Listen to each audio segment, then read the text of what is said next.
Once you have your FireBug installed, the next step is to download and connect it with the app. Today we're going to use an Android device, but an iOS, Apple phone or tablet would be very similar.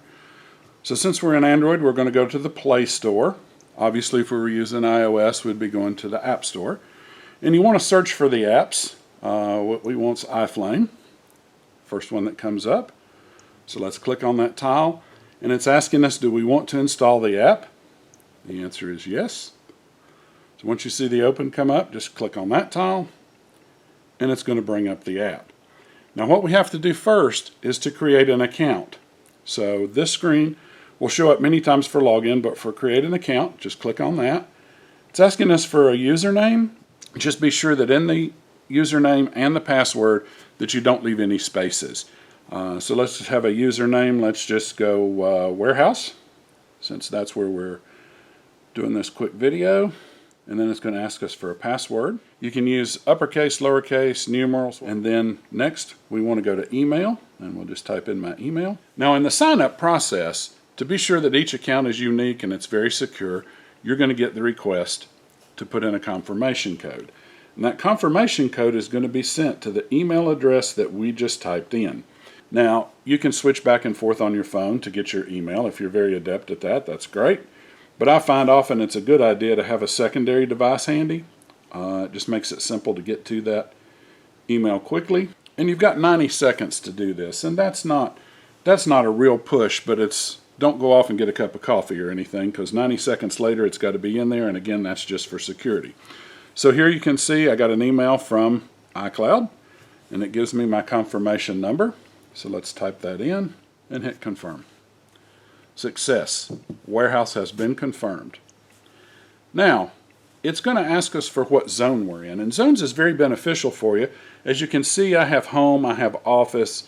A lot of people use that for a secondary home or different locations, indoor, outdoor products, whatever. But let's add the zone here quickly. Now, it's going to ask you, can you use it all the time, or can you have a location only when you're using the app, or deny. If you hit deny, it's not going to let you go forward. You're not going to be able to use the app. That's not necessary in iOS, but for Android, it does require that you give it location access. So let's say only when using the app. Now here, my GPS is not turned on. And that's on purpose. GPS will automatically find your address, but if for some reason it's not, then you can go in and do it manually.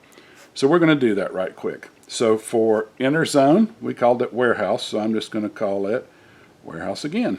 And then it's asking for zone location, and then it's going to ask us for that zone address, and hit done. And it asks you, do you want to add that zone? And yes. So now I have the zone called warehouse. So let's click on that, and it asks to pair your remote. Now here's the coolest thing. This automatically finds that remote. We call it tap and go. You don't really have to directly touch it, but if you're within a couple of feet of your remote, and that's why we do say tap and go, but just get within a couple of feet of it, it'll automatically find that remote and bring a picture up for you. So since we're using the FireBug, there it is. It says name your fireplace. Let's just call it, let's just do Great Room. And FireBug series, serial number's optional, 1, 2, 3, 4, 5. Next, it's going to ask company that you purchased it from. We're just going to use Flame-tec, and done. Now it's asking us to connect. So when you do that, it searches for it. Immediately it found it. It tells you that the Bluetooth is on and working. Let's click on the tile that says Great Room. It's making that final connection, and now it's going to give you operations. So with the FireBug, it's an on-off remote that's powered from your smart device. So right now, it's on. You can see the flame, and you can see the embers start to fly. Anytime that unit's on, you'll see embers in the background. Let's turn it off. Immediately the embers stop, and your flame goes away. So on, you see the flame pop up. Momentarily, you'll see embers start to fly as they're coming up from the bottom of the screen. And that's handy. Say you went to bed, you thought, did I turn the fireplace off or not? Rather than getting up and going downstairs to look, you can just reach over and look at your phone, and it'll give you a visual response whether it's on or whether it's off. So let's go off again. We also have battery. Here, it's got a battery monitor very similar to what a cell phone would have. So it gives you the countdown, tells you when it's time to replace a battery. And then you have settings. The settings allow you to do things like turn on and off your Bluetooth. It gives you the opportunity to hook it up to a hub if you want, so that you can do things like Alexa voice control or Google. And it also gives you an option to change between Fahrenheit and Celsius as far as temperature reporting.